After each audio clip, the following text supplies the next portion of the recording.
mangataka antsika hitsangana.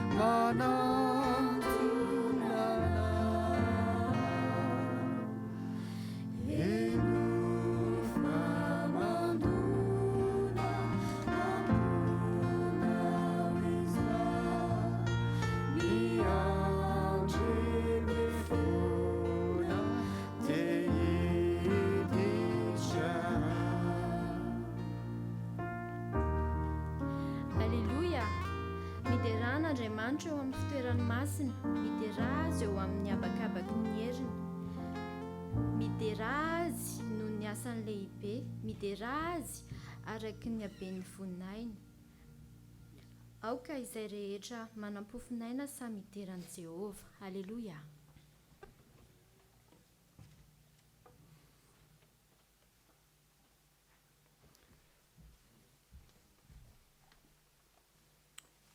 Ivavaka isika. Raha ny masindrina izany an-danitra misaotra anao zahay satria noho ny fahasoavanao sy ny fitiavanao anay no nahatonga anay eto amin'ity tempolinao masina ity.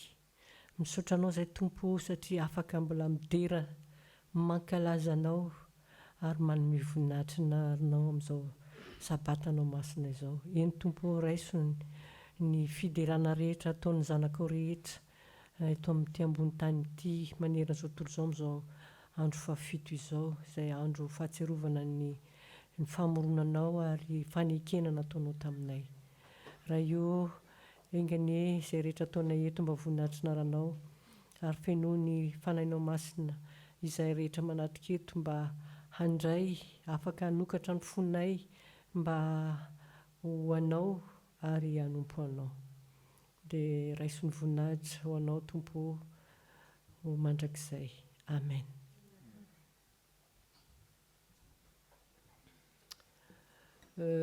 Faly miarabantsika rehetra tonga soamantsara amin'izao fanompoam-pivavahana izao.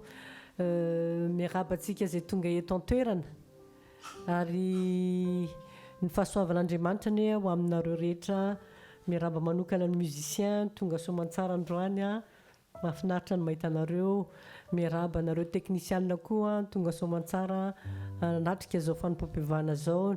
Ny fitaovin'ny lehibe ny sekoly sabata sy ny mpiara-miasa aminy dia arabaina manokana. Ny tanora izay tonga eto koa sy ny ankizy dia arabaina fomba manokana. Dia tsika rehetra koa mpamangy na efa zatra manatrika izao fanompoam-pivavahana eto amin'ny Masetel izao dia atao hoe tonga soa ary tongava matetika. Misaotra tompoko.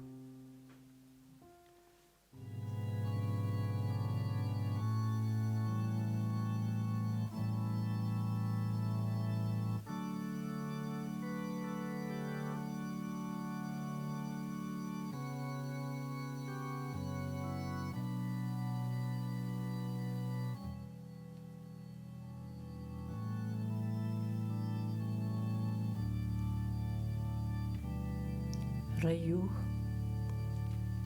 Andriamanitra tianay ianao, Andriamanitra miaino mivavaka any amin'ny farany lalina indrindra, Andriamanitra azo ibaboany ary Andriamanitra mahita sy nahita ny zavatra rehetra nataonay hatramin'izay.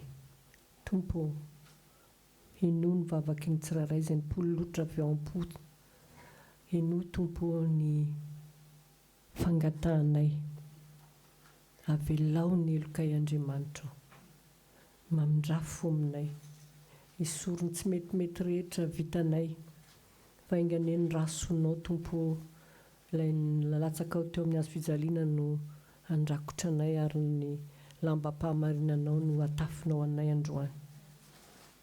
Ianao ifanampianantenanay fa ampionana anay, ananatra anay, hitaonanay ho amin'ny marina rehetra. Koraiso izay Tompo, ary engany ho ampinao izay amin'ny alalan'ny fanainao masina fitantananao mba tsy hanota intsony ary ezaka mandrakariva ihan'ny feonao ny fiainanay raha vao mifo maraina izay mandra-paharivany andro dia engany ny feonao no henonay ary ampio izay mba hibanjina mandrakariva ny lanitra sy ny zavatra ambony fa tsy ny zavatra mirehefarehefa eto amin'ity tany ity amin'ny anaran'i Jesosy amen.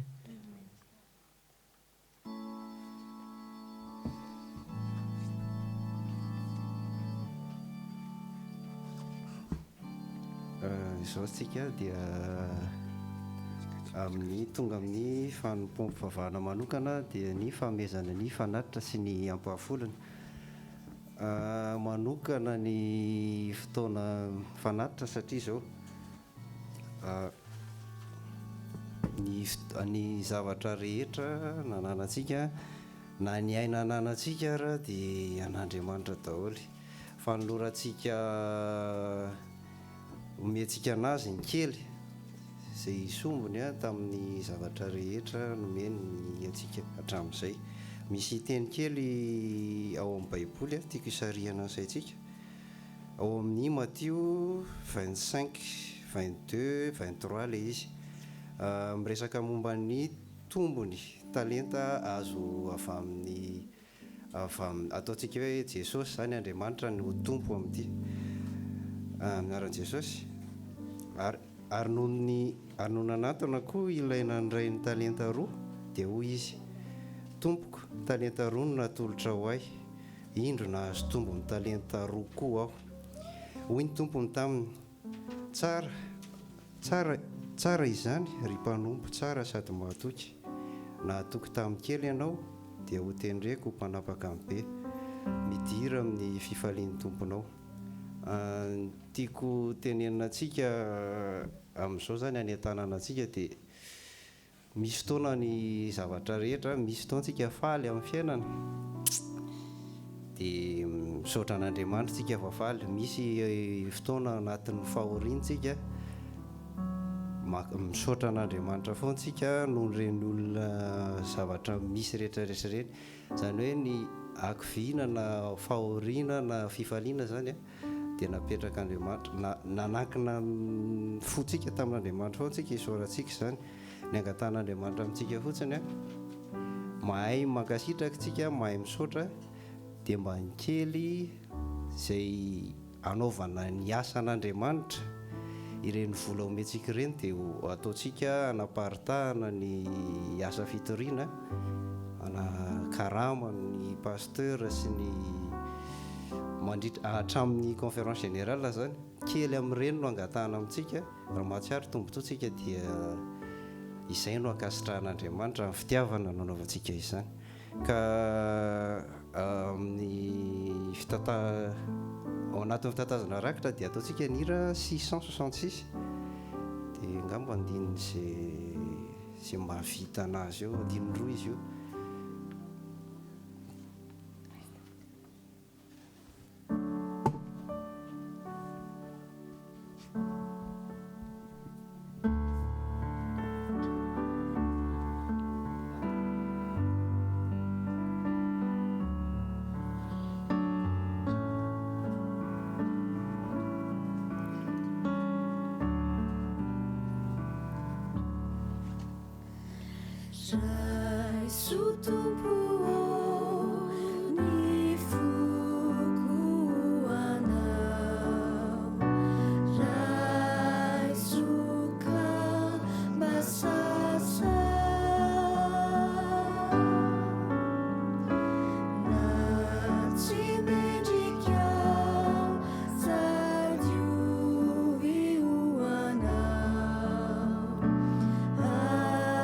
Azave la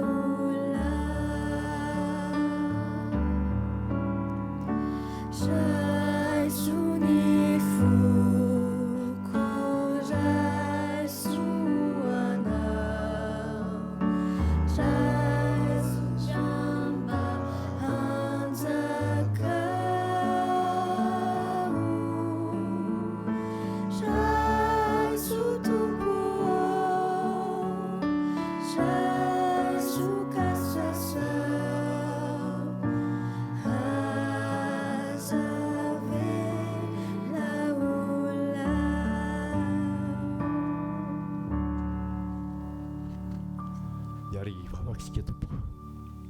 Mbola misaotra anao izay ray noho ny fitantananao anay. Tonga soamantsara eto amin'ity tempolinao ity. Ary raha nanao ny fanatitra izay dia engany izany mba havita be amin'ny asanao. Ary izay rehetra mbola ho ataonay eto mandritra ity sabaty ity dia ataonay eo ambany fanatrihanao. Ka izany vavaka izany no asandrasay noho ny amin'ny anaran'i Jesosy Tompo, ilay mpamonjy anay. Amen.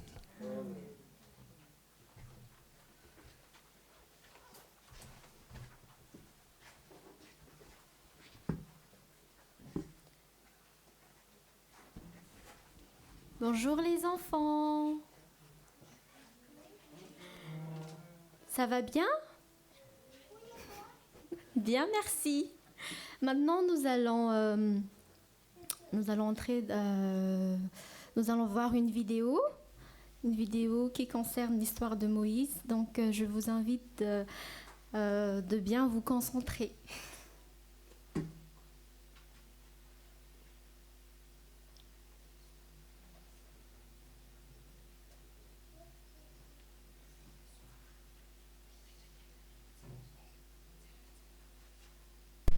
Dieu ouvre un chemin. Après la 10e plaie et la mort de son fils, Pharaon laissa les Israélites quitter l'Égypte. Ils étaient près de la mer Rouge quand Pharaon changea d'avis et se mit à les poursuivre. Quand les Israélites virent les chars de Pharaon, ils eurent peur.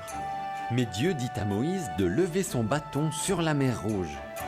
Dieu fit souffler un grand vent et les eaux s'ouvrirent. Un chemin apparut, un passage entre deux murs d'eau. Les Israélites traversèrent la mer Rouge à sec et ils arrivèrent sains et saufs de l'autre côté. Pharaon et son armée les poursuivaient encore. Dieu dit alors à Moïse d'étendre sa main. La mer se referma et Pharaon et son armée se noyèrent. Dieu conduisit son peuple à travers le désert. Il les nourrit et leur donna à boire. Ils campèrent à côté du mont Sinaï. Dieu dit à Moïse de monter au sommet pour le rencontrer. Moïse monta au sommet du Sinaï. Il y avait du feu et de la fumée partout. Dieu vint à sa rencontre. Dieu donna à Moïse les 10 commandements écrits sur 2 tablettes de pierre. N'adore pas d'autre Dieu que moi. Ne fabrique pas d'idole. Respecte mon nom. Repose-toi le jour du sabbat. Honore ton père et ta mère. Ne tue pas. Sois fidèle à ton mari ou à ta femme. Ne vole pas. Ne mens pas. Ne sois pas jaloux. Maintenant, le peuple savait ce qu'il devait faire pour obéir à Dieu. La Bible app pour les enfants, téléchargez-la immédiatement. C'était la petite histoire. Les enfants, qu'est-ce qu'il faut retenir d'après cette petite histoire? Oui, Jordan?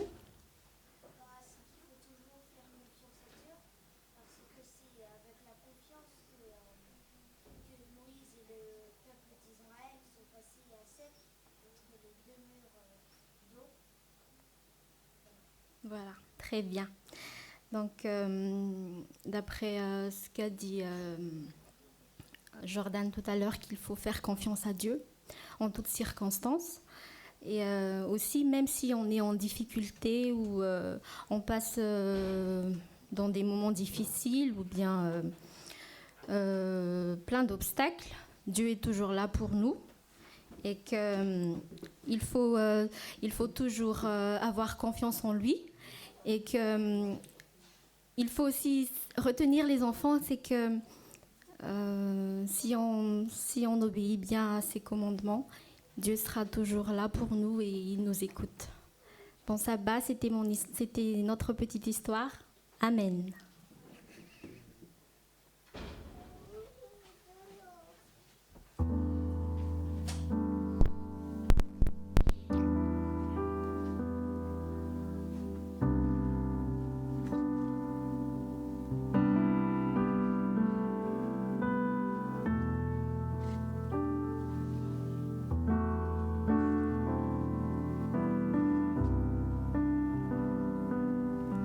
vaky teny fototra antsika androany ao amin'ny Isaia 4:2 ny voalohany ny anaran'i Jesosy. Ary amin'izany andro izany dia isy vehivavy fito hitazona lehilahy iray ka hanao hoe ny anina ihany no aninay ary ny lambanay ihany no tafianay, fa izao ihany no angatahinay, aoka ho tononona amin'ny anaranao izay ka afao tondromaso. Amen.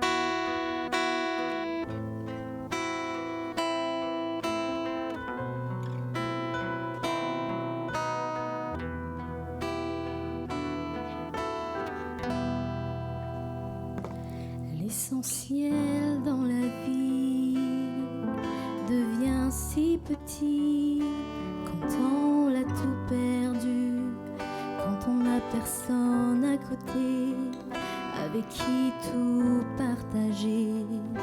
Et même s'il y avait qui nous comprend si bien, qui calme le chagrin, l'essentiel dans la vie devient si grand quand on réalise bien qu'on ne parviendra jamais à devenir quelqu'un, devenir assez bon pour arracher le mal qui nous guette au détour. L'essentiel, c'est d'être aimé comme on n'a jamais s'était aimé, d'un amour si grand qu'il meurt jusqu'à t'en donner la vie, et qui calme la tempête qui tourmente le cœur, par le calme qu'il nous donne et qui apporte le bonheur. L'essentiel, c'est de donner comme l'on n'a jamais donné, d'un amour pur et sincère qui peut redonner la vie, et de vivre pour celui qui est venu sur cette terre que pour aimer.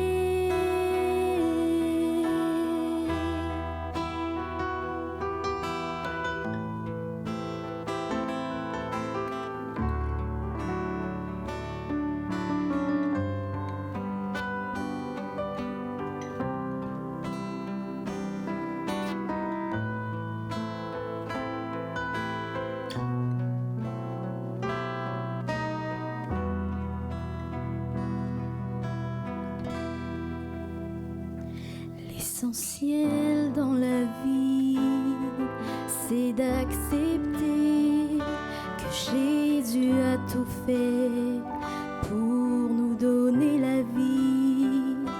Il a vécu la mort, il a tout accompli. Il veut combler le vide qui habite nos cœurs. L'essentiel, c'est d'être aimé comme on n'a jamais s'était aimé, d'un amour si grand qu'il meurt jusqu'à t'en donner la vie, et qui calme la tempête qui tourmente le cœur, par le calme qu'il nous donne et qui apporte le bonheur.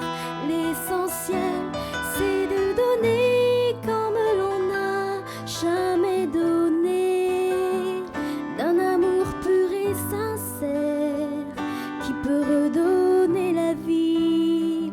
Il est venu pour nous aimer, tout ce qu'il nous a donné, c'est l'essentiel.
misaotra ny zanan-Kanada ny vady nanao an'izany ry zany ary misaotra n'ireo zava-maneno nanaraka koa fa dia mitondra aim-panahy tokoa ny hira tahaka an'izany. Misaotra antsika rehetra koa izay tonga manatrika eto ary indrindraindrindra misaotra an'Andriamanitra noho ny fitantanany antsika ka tonga soamatsara eto androany. Asa raha mba efa nahazo anareo izao teny izao, zaho ve nareo mba kristianina na koa hoe mba kristianina ihany ve ny tena dia izo no atao? Ary misy ary milaza mihitsy hoe nareo tony dia tena kristianina anarany fotsiny. Le miteny hoe anarany fotsiny matetika dia hoentin'ny olona anesoana antsika, hoentin'ny olona andatsana antsika, ary indrindraindrindra hoentin'ny olona hitsarana antsika. Ka raha hiresaka momba ny hoe anarany fotsiny tsika androany dia miangavy ianareo mba tsy hijery niza niza na ny olona eo akaikitsika na ny olona fantatritsika na iza fa ny tena tsika ny tiako anaovantsika fanadihadiana androany momba an'izany hoe anarany fotsiny izany. Satria manko izao tsy atao amin'ny teny izay ianarantsika androany dia tsy ny olona no miteny hoe anarany fotsiny nareo, fa le vehivavy anankifito mihitsy no miteny hoe ataovy anarany fotsiny izay, ataovy vady anarany fotsiny izay. Fa inona moa nitranga tamin'izany fotoana izany, tamin'izany andro izany?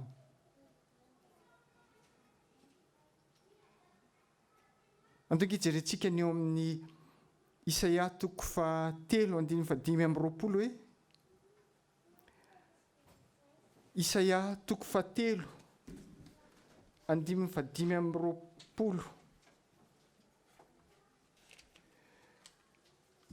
zao ny zavatra voalaza ao.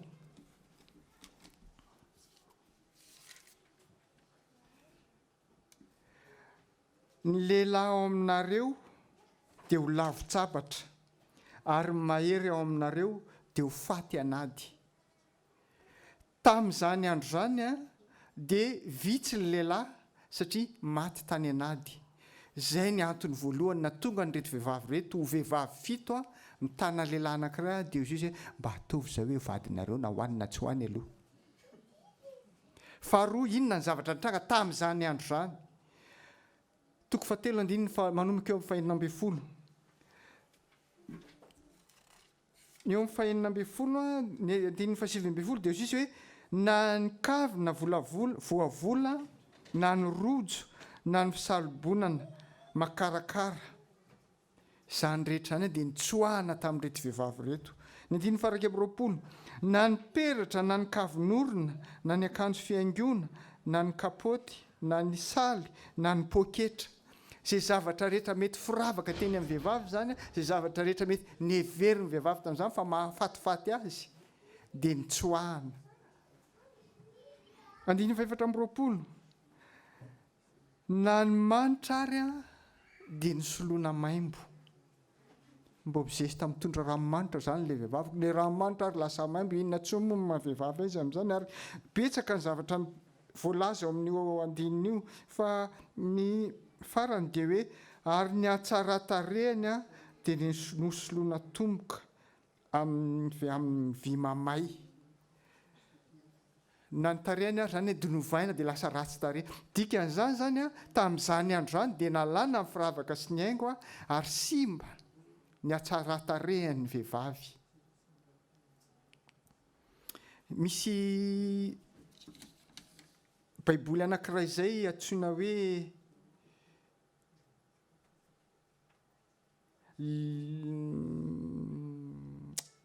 LBE, la Bible expliquée. Io baiboly io dia nilaza hoe tamin'izany andro zany ozy izy dia mamenatra mihitsy zany hoe vehivavy tsy manambady zany, mamenatra zany hoe vehivavy tsy mama, vehivavy tsy reny. Ka ireo antony telo ireo zany na tonga n'ilay vehivavy nanao hoe teneno zay ho vadinao ary vehivavy 7 no mitazona lehilahy ray. Zany ny tamin'izany andro zany. Fa inona toe-javatra mitranga amin'izao androntsika izao? Raha miteny hoe amin'izao androntsika izao dia amin'izao daty tenenantsika izao mihitsy ny tiako tenenina. Misy toe-javatra anankiroa mitranga eto amin'ny fiainantsika vokatry ny Covid. Inona ireo toe-javatra anankiroa mitranga ireo? Voalohany dia le hoe tsy manana misy olana ny ara-politika, ara-ekonomika. Nisy toeram-pamokarana anankiray zao amina miliara maromaro mihitsy no very hatramin'izay nisy ny Covid zay. Ary na itsika raha itsika mpiara-mivavaka reto, mpiry moa izay Somoria mba efa nilaza hoe roviana ihany ny afaka nao an'ity ping-pong. Tsy hita ihany fa ny eo tonga ny toe-javatra misarotra. Matsiary voafehifehitsika. Any ka indraindray tsika lasa miteny ohatran'ny reto vehivavy reto koa hoe ny aninay ihany no aninay. Fatonomy fotsiny izay mba hoe kristianina. Oka zahay ho kristianina anarany fotsiny. Tsy ny olona no mijery antsika hoe kristianina anarany fotsiny, fa indraindray tsika mihitsy no manolo tena hoe oka zahay ho kristianina anarany fotsiny. Dia jerenareo nge raha ny toe-javatra mitranga ny haninay. Itsika kristianina amin'izao fotoana izao koa dia mety miteny hoe ny haninay ihany no haninay. Raha eto dia te hizara zavatra anankitelo aminareo. Rehefa miresaka hoe hanintsika dia mety ny zavatra ampidirina eo am-bava. Ray izay. Fa mety koa ny zavatra jeren'ny maso, mety ny zavatra hita ny sofina, ary mety ny zavatra miditra amin'ny tenantsika amin'ny fomba maro samihafa. Raha miresaka hanintsika dia misy karazany telo ny hanina fihinantsika tokony ho tandremantsika. Voalohany dia misy hanina voalaza ny Baiboly. Izay ny zavatra voalohany tokony ho tandremantsika. Rehefa milaza an'izany hoe hanina voalaza ny Baiboly izany dia fantatrareo tiako lazaina Levitikos 12. Misy hanina tenenin'Andriamanitra mihitsy eo reto tandremo. Fa ankoatran'izay dia misy koa le hanina ara-pahasalamana. Tsy voalaza amin'ny Baiboly mivantana le izy, saingy everiko fa tokony ampieritreritra antsika, tokony ho tandremantsika. Raha tsy lazan'izy rehetra dia reto misy lista omeko antsika milaza hoe sakafo tokony tandremantsika ara-pahasalamana. Mety tsy voakasika itsika adventista, mety ho voakasika koa, fa ny voalohany amin'izany dia ny zava-pisotro. Faharoa dia ny zava-pifoka. Ny fahatelo dia ny zavatra maninona moa ny ilazana hoe aliment excitant, manaitaitra. Ao anatin'izany ny kafe, ny sakay, ny hena, ny siramamy. Za tsy milaza aminareo hoe zay manao an'ireo rehetrarehetra dia tsy adventista na tsy kristianina, fa ny tiako tenina fotsiny hoe ireo misy karazan-tsakafo asain'Andriamanitra tandremantsika. Misy voasoratra amin'ny vatana amin'ny Baiboly, fa misy ara-pahasalamana izay anomezana antsika torohevitra ho tandremantsika. Fa misy fahatelo koa, tsy ny ara-Baiboly ihany, tsy ny ara-pahasalamana ihany, fa misy tena fanafody mihitsy ampitandremana antsika. Misy le antsoina hoe antibiotika. Ny dokotera raha vao amin'ny antibiotika olona anankiray dia tsy maintsy manadiady izy aloha hoe sao dia allergique an'ity ianao, na allergique an'ity, na allergique an'ity. Ny antibiotika tsy azo avidiana fotsiny, tsy misy ordonnance, fa tsy maintsy mila fitandremana. Ka ireny karazam-panafody ireny dia asaina tandremantsika. Misy koa le fanafody antsoina hoe homéopathika. Misy tenan'olombelona tsy mahazaka an'ireny zavatra ireny mihitsy, ka tokony ho tandremantsika, fa tsy tokony ilatsika hoe ny haninay ihany no haninay. Izao anefa tsy azontsika atao no mijery olona, fa anjarantsika tsirairay avy no mitandrina. akoatran'izany malaza be zao ny vaccin. Za dia tsy afeniko anareo fa anisany nanaiky asianan'io tamin'ny 5 taona lasa zay. Fa nanomboka nisy fiatraikany tsy dia mazava tamiko loatra tamin'ny tenako dia tsy nanao tsony ary hatramin'izao dia mitandrina aloha. Tsy fantatro raha mbola nanao ny ariana any fa raha ny vaccin Covid dia aporisiana mihitsy ny olona amin'ny hôpitaly hanao azy. Kanefa za manokana dia somary mbola mitandrina, mbola matahotra. Ka tsy milaza akory zany hoe ratsy ny vaccin, tsy anjarako no miteny an'izany. Plombier fa tsy dokotera. Noho izany tsy izany ilaza aminareo manova na tsy manova, fa tokony hitandrintsika amin'ireny toe-javatra mitrangy ireny, na ny sakafo ara-baiboly, na ny sakafo ara-pahasalamana, na ny sakafo izay fanafody. Tsy afaka mijery olona tsika ho satria asa rehefa heninareo ilay tantara. Nisy mpivady izay namonjy mariazy. Taratara izy mivady dia rehefa tonga tao mariazy izy dia nijerijery tsy nisy toerana dia hozy izy ilay mpikarakara hoe eto akaiky ny varavarana eto mbola misy toerana anankiroa, eo nareo no mipetraka. Ny olona zany efa vory-lanina. Dia nanomboka ny sakafo dia nijereny piti-poasy henan-kisoa ny laoka. Dia nierikerika izy nijereny paster ry alolo ery. Izao no ataontsika ramatoa aho. Raha vao mamely paster dia asitsika koa. Fa raha vao tsy mihina amin'ny paster dia tsy mihinantsika. Eo ary izy mivady mijery tsara amin'ny paster. Vita mivavaka tonga paster dia namely. Paster ary ozy mameloko. Paster ary tsy mitandrina an'izay hohaniko. Paster ary kristianina anarany fotsiny ko. To dia namely koa izy mivady. Rehefa kelikely nefa ozy izy ilay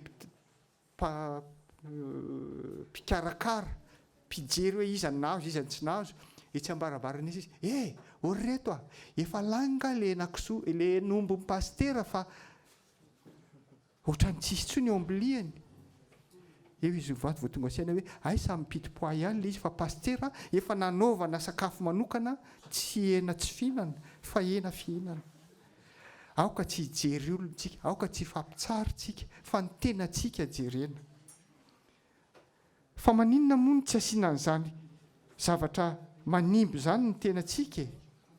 Misy miteny ve ao amin'ny baiboly hoe tsy mahazo atao no sotoka?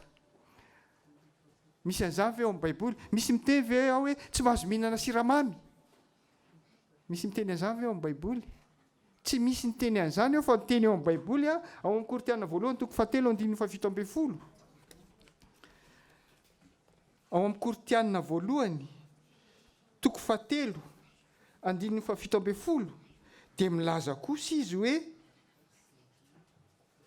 raha misy manimba ny tempolon'Andriamanitra dia mba hosobàn'Andriamanitra koa izy, fa masina ny tempolon'Andriamanitra. Rehefa miteny tempolon'Andriamanitra ve izy ny clérière ve zany tiany tenenina izany? Masina ozy ny tempolon'Andriamanitra dia ianareo zany. Noho izany tokony tandrintsika amin'ny sakafo hoantsika arak'izay voalaza ao amin'ny baiboly. Tokony tandrintsika amin'ny sakafo hoantsika izay ara-pahasalamana ary na fanafody ary dia tokony tandrintsika. Satria tsika tsy teo kristianina anarany fotsiny fa tena teo kristianina. Izay ny anankiray milaza ny hanina, milaza zavatra ao anatsika. Fa ampitandremina koa tsika amin'ny zavatra milaza amin'ny zavatra miseho velany. Satria misy koa le hoe ny fitafianay, ny lambanay, ny akanjonay. Raha miresaka akanjo indray tsika, inona no azo lazaina? Inona moa ny ilana ny akanjo? Ny tena ilana ny akanjo voalohany dia fiarovana. Fiarovana amin'ny atsika, fiarovana amin'ny henatra. Fa matetika ny fiakanjotsika dia lasa fisehosehony ivelany. Dia izao zavatra mitranga. Indray mandeha izay niresaka tamin'ny zanako. Dia manao akanjo tsy dia lanilany ny vavoniko loatra izy. Dia hozy izy taminy. Io akanjo ndry io ve misarika ny olona hijery andry? sa hisarika ny olona hijery an'Andriamanitra. Mety masikasika ihany zany fomba fiteny zany fa nataoko somaro endrika vazivazy moa le izy, ary izy ary dia resy lahatra fa rehefa manao akanjo hafahafa tsy mifanaraka amin'ny sitrapon'Andriamanitra dia mitarika ny olona hijery anao zany, fa tsy mitarika olona hijery an'Andriamanitra. Ny akanjo dia natao fiarovana fa tsy ho fisehosehoana, kanefa ny akanjo koa dia maro-boninahitra. Hitanareo ny miaramila, rehefa manao akanjo izy dia apetany eny amin'ny akanjony daholo ny voninahiny, afantarina hoe iny raha kolonelina iny, iny mbola inona moa ny ambany indrindra, kaporal iny, na atson'ilay teny gasy hoe iny mbola vatana iny. Fa ny akanjo no ahitana hoe izao ny voninahitry ny olona. Ary tsy afeniko anareo fa anaoko rehefa miresaka amintsika fiangonana no teny hoe tsy teny mafy afa ataoko moramora. Za rehefa miakanjo dia le vadiko ny tena jereko. Raha ohatra izy milaza hoe ohatra tsy azokazoko iny dia tsy dia lalàny vavoniko loatra le akanjo. Fa izy ary matetika dia milaza mihitsy hoe idio ty tanany ty, anaovy ny kravaty. Ny ana rehefa hoe akanjo zany tsy mbo dia tena sarotiny loatra, tsy mbo dia tena mijery an'izany loatra, fa mba ho voninahitry le olona mijery anazy. Mba tsy tiako le hoe ino no mba vady lele olona voasorana. Mety mba fa raha ho anahy manokana tsy mampaninona mihitsy raha andeha hianona ary ka hanao survêtement ambony ambany. Ny tena akanjo mahafinaritra indrindra dia ny akanjo fetina manao sport, satria amin'iny afaka misabaka, afaka mitsirapaka, afaka manao izay tiako atao. Fa amin'ity indraindray ohatran'ny satria atao am-piangonana moa dia tsy hitsirapaka akory, fa mba manao akanjo sahaza, mba manome voninahitra an'Andriamanitra. Fa ny tena akanjo tsara indrindra, tena akanjo tsara indrindra dia ty fahatelo ty. Inona ny akanjo tsara indrindra? Akanjo mpahamarina ny Kristy. Efa renareo moa ny adiny rivotra sy ny masoandro? Ny adiny rivotra sy ny masoandro dia mandeha izay. Nahita vehivavy nanao pardessus be ny rivotra sy ny masoandro. Dia hozy izy le rivotra, le masoandro, andeo tsika roa hifaninana. Iza mahala n'iny akanjon'le ramatoa iny. Tamy avany ny rivotra aleo anaovako azy. Nitsofiny le ramatoa, nitsofiny ny akanjon'le ramatoa, vao maika le ramatoa nanao an'izao satria nangatsiaka.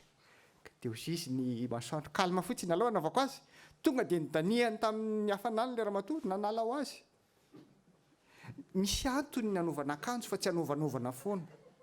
Iarovana amin'ny atsika, na iarovana amin'ny henatra, na iarovana amin'ny fakapanahy, iarovana amin'ny voninahitr'Andriamanitra. Dia ahoana ozy ny toko sy andininy, Apokalipsy toko 7:7-20. Inona ny akanjo tokony anaovana? Apokalipsy toko 7:7. Toko 7:7-20. Izao voalaza amin'ny Apokalipsy toko 7:7 hoe fa hoy izao tamin'ny tompoko, ianao no mahalala. Dia hoy izy tamiko, ireo no avy amin'ny fahoriana lehibe izay ary ny akanjony no sasany sy nofitsiny tamin'ny ranony zanak'ondry. Akanjo fotsy lava hozy izy ny fitenenana. Akanjo voafotsy tamin'ny ranony zanak'ondry. Ny akanjo ny fahamarinana ny Kristy. Izay ny tao amin'ny contexte. Fa amin'izao androntsika izao tsika mety tsy teny fotsiny hoe ny haninay, mety tsy teny fotsiny hoe ny lambanay, fa mety teny koa tsika hoe ny fanaonay andavanandro mihitsy, ny fanaonay.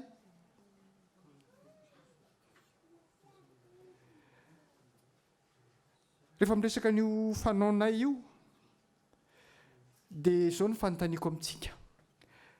Nisy gasy anankiray niditra tao amin'ny fivarotana sinoa.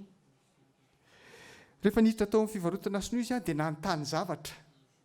Dia mivaly tenin'ilay sinoa hoe ny misy tsy misy, fa ny tsy misy misy. inona ary ny zavatra nanontanian'ilay olona tamin'izay? Ny rato tsy mahazo miteny, babainy tsy mahazo miteny, paky tsy mahazo miteny, kilona tsy mahazo miteny. Ny misy tsy misy, fa ny tsy misy no misy. Mandra-pieritreritra anareo dia izao ny zavatra tiako tenena anareo. Ny tena kristianina dia manao ny tsy fanao. Ny tsy tena kristianina dia manao ny tsy fanao sady tsy manao ny fanao. Ahoana izany? Tsy lesinoa no miteny an'io a, tsy lesino mpivarotra miteny an'io. Ny kristianina dia manao ny tsy tena kristianina dia manao ny tsy fanao sady tsy manao ny fanao. Ahoana ny fahazahoanareo an'izany? Aza miketrina ny volomasonareo e. Anamora azy dia eo alohan'ireo tenireo dia asivy hoe mody. Ny tsy tena kristianina dia mody manao ny tsy fanao. Ny tsy tena kristianina dia mody tsy manao ny fanao. Azonareo amin'izay? Ampazava azy kokoa ame ohatra, ny tsy tena kristianina dia mody mandohalika amin'ny vavaka izy eo masom-bahoaka. Nefa tsy fanao nkory zany a, satria misy vahoaka be da be dia za tsy na kristianina andeha mody zesta hivavaka mandohalika eto masony reto. Zay le hoe manao ny tsy fanao. Fa ny tsy tena kristianina koa dia tsy manao ny fanao. Ame ohatritsika.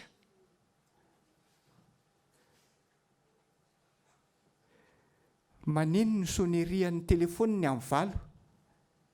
Tsy fantatro na za rery manao izany na tsika rehetra koa fa fanaraka tsika hivavaka amin'ny valo a. Indrindra tamin'ireny andro Covid reny dia nirazintsika hoe ndao tohizana. Maneno ny soneria amin'ny valo, misy vahiny be da be nefa ao an-trano. Raha andeha tokony hivavaka, aleo aloha mba tsy hivavaka be olona be loatra ato an-trano ka.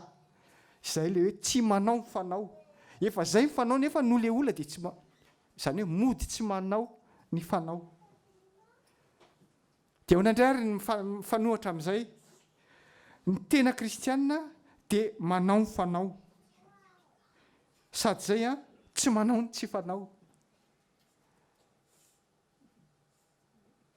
Azonareo ve? Kolona koa mbola miketrona hatramin'ny masika mihitsy ary nefa rany. Ny kristianina, ny tena kristianina dia manao ny fanao. Ny kristianina dia tsy manao ny tsy fanao. Na inona toe-javatra mitranga, rehefa izay ny fanaonao, rehefa izay ny toetranao, rehefa izay ny fombanao, dia tokony ataonao zany amin'ny kristianina anao. Ohatra fotsiny rehefa maraina, ny fanaonao dia mivavaka amin'Andriamanitra mametraka ny tontolo andronao anao. Rehefa izay ny fanaonao na misy fahampiretana ary na misy olona tonga ary na misy na manelingelanao ary na matahotra hanaitra ny jailaonina ary ianao, dia satria izay ny fanaonao dia tokony ataonao satria kristianina ianao. Ary inona indray le hoe tsy manao ny tsy fanao. Efa fantatra zao fa tsy fanao.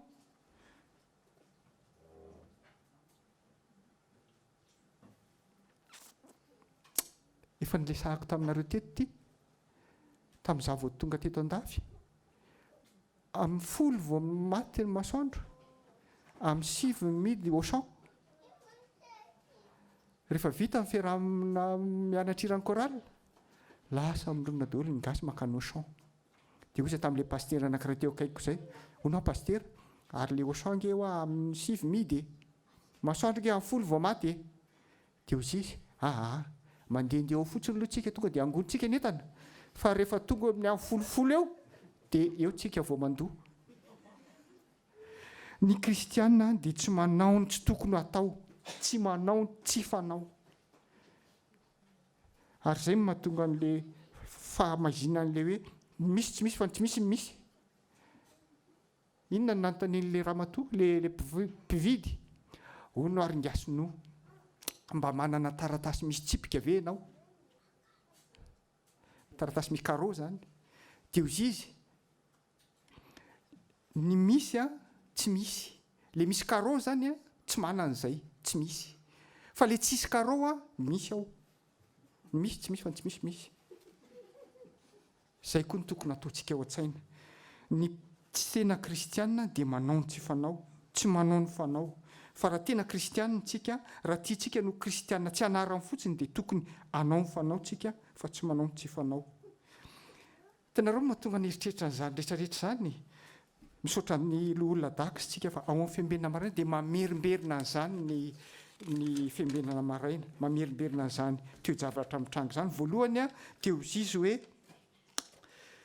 toetra tia tena sy ny fanarahana ny fanaon'izao tontolo izao toy ny tamin'ny andro Noa ihany no misy antsika amin'izao fotoana izao, amin'izao androntsika izao. Teo izy hoe betsaka amin'ireo izay milaza fa zanak'Andriamanitra no manaraka amin'ny fomba fanaon'izao tontolo izao miaraka amin'ny hery izay mandany asany. Dia mety hilaza angamitsika tsy ao anatin'izany aho. Fa tia misy anankiray mikasika antsika amin'ny vatana. Ile teo dia tamin'ny zoma 12 février. Ty androany ty faharoa ty dia tamin'ny latsinainy 15 février. Tsy tokony hevitritsika fa efa nahazo ny famonjena satria mambry ny fiangonana. Tsy hita taratra eny amintsika akory ny endrika Kristy. Mbola fikiritsika ihany ny fahazarantsika teo aloha ary mbola manaraka ny fihevitry ny fanaon'izao tontolo izao ihany tsika.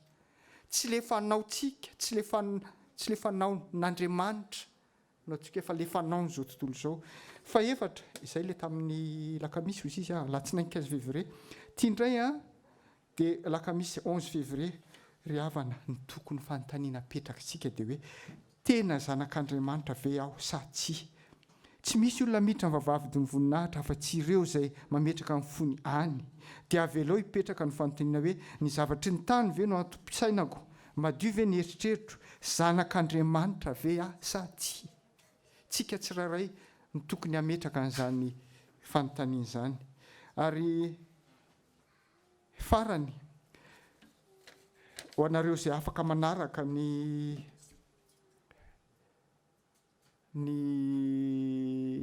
commencement du sabbat dia isaorantsika ny zoky mamy fa namerimberina antsika ny amin'ny afatry ny anjely telo izy ary naverimberiny taony momba ny Babilôna. Rehefa nilaza an'izay izy rehefa nanao izay fampianaran'izay izy dia mipetraka fantany hoe fa inona marina ity Babilôna ity. Dia miala tsiny raha noho ny nanarany eto fa tena nampieritreritra mihitsy le teny. Joanne Dibois no nilaza hoe aoko tsika metraka fanontaniana hoe efa mivoaka amin'ny Babilôna ve asa tsia? Raha tena kristianina tsy anarany fotsiny tsika dia tokony hivoaka any Babilôna. Noho izany raha tena teo kristianina tsika dia inona ny zavatra tokony ataontsika? Na ny hanina ho antsika, na ny lamba tafitsika, na ny fombafomba fanaontsika,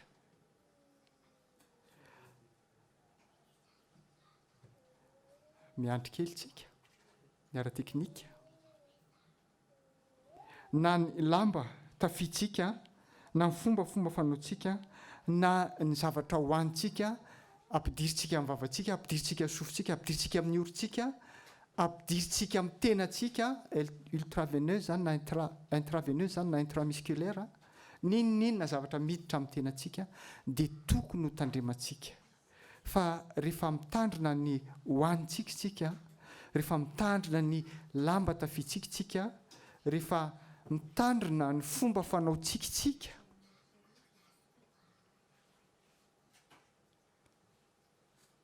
dia tsisy ilaza amintsika tsony hoe izany ve mba kristianina. Tsisy ilaza tsony tsika hoe mba kristianina ihany ny tena. Tsisy ilaza tsony tsika hoe nareo tony dia kristianina anarany fotsiny.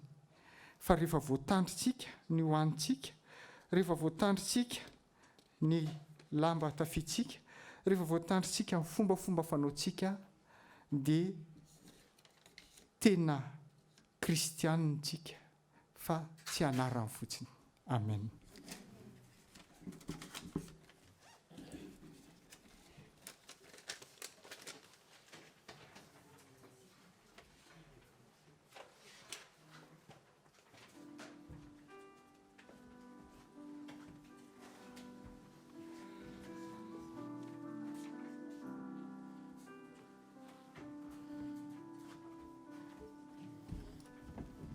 misy raha nataonay tamin'ny heriny ity raha ny tena izy zany ny tenany fianakaviana ny tena nanao azy nefa rehefa jerenay a tsika rehetra kay mahay anazy dia nanapa-kevitra zay fa andao averintsika le izy a iraintsika miaraka fa raha azonareo atao a dia somaro arao ny fomba le nanaovantsika azy tamin'iny le mba misy milantolanto kely dia mba misy manina moa izy teo mafimafy kely dia zany hoe le mafimafy zany le paky dia le lantolanto zany le moramora zany le lanto dia mba ataontsika arak'izay le izy andramako etsiketsika ihany ny tanako mba hitantsika à peu près hoe manahoana le izy dia amin'izay nareo sady mijery ahy dia aloha aketsy amin'ny placen'ny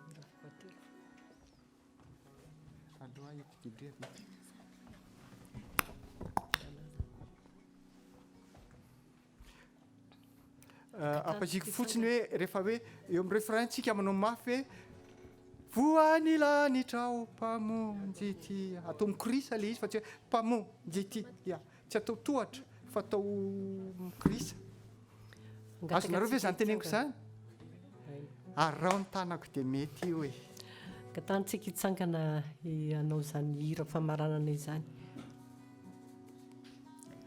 dia tiako mba hojerentsika tsara sy ho lalipako anatintsika ny toniny zany hira izany satria te hiara-iasa amin'Andriamanitra tsika ka hangataka amin'Andriamanitra mba hamono fotsika ary hangataka amintsika mba hitady dalinatsika mba ho toto-soa any an-danitra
avao zireny fonay sy fanay atolotray antananao riray fanay endrio mba manampia utodiso andanitranidy utodiso